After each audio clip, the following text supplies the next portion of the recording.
All right, how hard is it to increase your cardio fitness level in 30 days, and how much can you actually increase it by? That is a question I asked myself a while back. It's more so me starting a journey of improving my cardio fitness from being very low to like fit and high. My journey of becoming more fit, basically. And right now I have my phone with me. I'll show you guys the stats, and basically I'm measuring my cardio fitness level through the app, through my Apple Watch whenever I do a run or walk, and then it tells me what my VO2 max is. So this is January 12th right now today. I just did a run.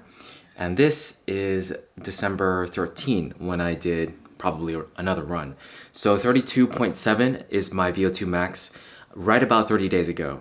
And 38.3 is now my VO2 max now. And it's still low, unfortunately. You can see that if I show all the cardio fitness levels, the range of low is 38 and under, and the range of below average is 38 to 48. So right now, I'm below average for today and the past 4 days. I came from being low, basically. So that's how much I increased my VO2 max by.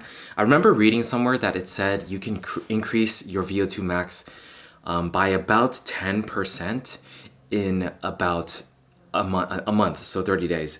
So let's see if that was true. It's very simple to do 10%, just move the decimal point over. So that's 3.27. Obviously, that would end up being 36. I got up to 38. So I did a little bit, I think it also said 10 to 15%. So it seems to be relatively true, and that's how much I can increase my VO2 max.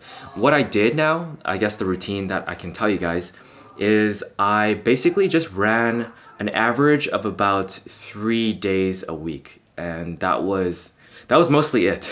I did also exercise for like an extra like 15 minutes. I tried to do it every like 5 days a week. I probably didn't. We can actually look at some stats again for Zones.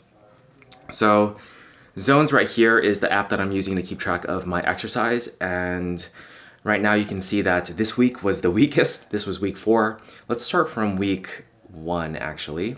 So week 1, I did 152 minutes of exercise, but I'm not counting zone 1.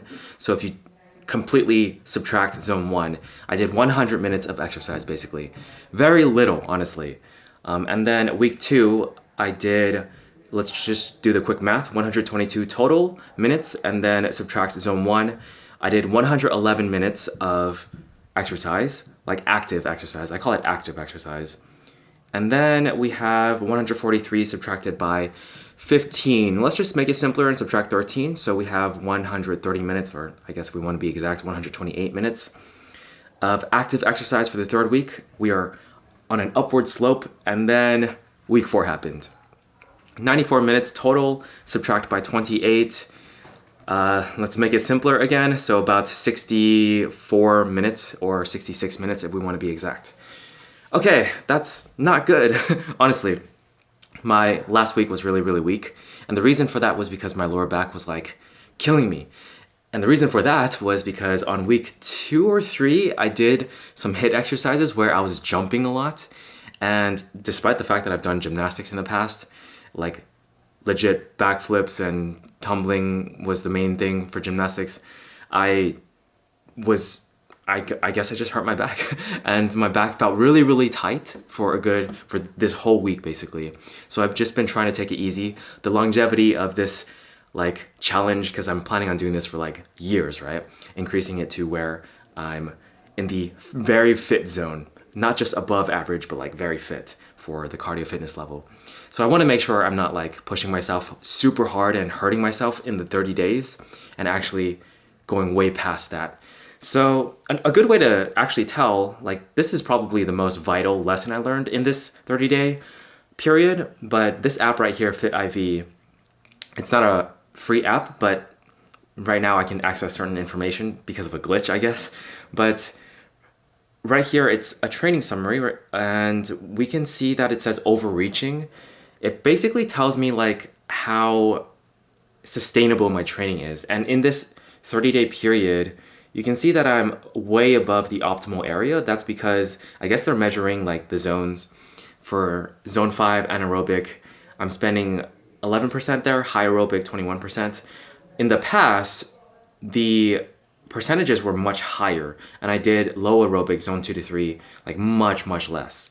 So now I'm sort of getting to the area where I'm training optimally for this last week, but for this last week I barely trained, so it's like it's kind of weird. I don't know how much I trust it, but considering I did end up like slightly injuring my back, probably only due to the only due to the fact that I did the HIIT exercises with jumping a lot. So if I just didn't do that, I think I'd be fine. But overall, this is an interesting thing to look at. So the lesson I learned is basically just make sure that you're training in a very sustainable way and don't do too hard exercises. Obviously, if you want to like be able to jump and stuff, which I do, I want to make sure I ease into it and I don't do like super hardcore HIIT exercises where I'm jumping for like 5 minutes at a time and then like hurting myself, you know? It's like just do some occasional jumping for like a minute. And the type of jumping I was doing was not like jump rope jumping. It was like jumping like as high as you can and making your knees touch your chest and then going back down and doing that for like a minute straight. So it's like, why did I do that? But I guess I was just following the exercises that I was watching. So I definitely should have like, you know, thought about it a bit more. But lesson learned, I'm not gonna do that again. My lower back has been feeling a lot better ever since I just, you know, didn't do too much this week. So that was basically the 30 days. I managed to increase it by around 15% probably. And I don't know how, I mean, just to be completely honest with you guys, like for my cardio fitness, if we zoom out some more, you can see that I was around that area in September and October.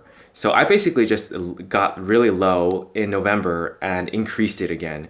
So that is obviously really important information. And in August, I guess I ran maybe once or something, but it's not a really good data point. I feel like the majority of where I've been, I was also low earlier this year.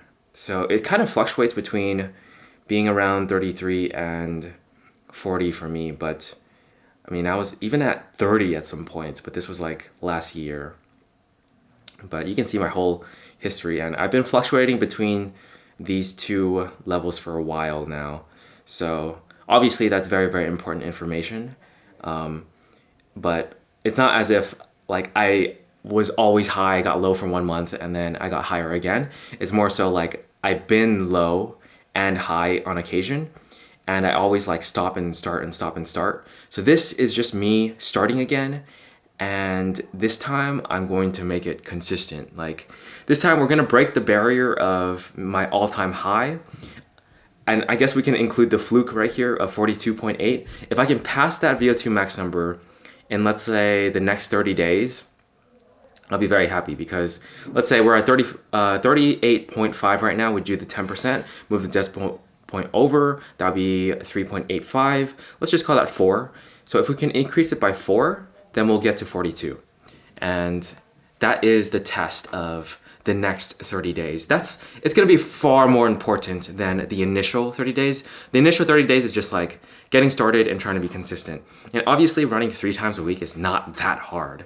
So I should be able to just maintain that from here on out. But that was just the report. Again, this is gonna be a long journey. So I'm just, you know, doing checkpoints and checking in every 2 weeks right now. So we'll just keep it up, like 30 days of doing this, and then times 2 for 7 is 14, so 44 days. We probably will call it like 45 days instead. It fits a bit more, and then 60 days and so on. But that's it for this one. Let me know like what your guys' advice might be, or like what your journey is for increasing your fitness level, cardio fitness level, because it's important. And like basically the reason why I'm doing this is because like I read it and it was like, if you don't increase it, if it's low a lot, you're gonna have health problems in the future. That's what it told me. So I'm like, okay. And I believe it, you know, because cardio fitness just seems like it's something you should maintain and have. So yeah, so this is the journey that I'm on. Let me know what you guys are like, where you guys are in the journey as well. And hopefully we can grow together and become more fit. I'll catch you guys in the next video. Peace.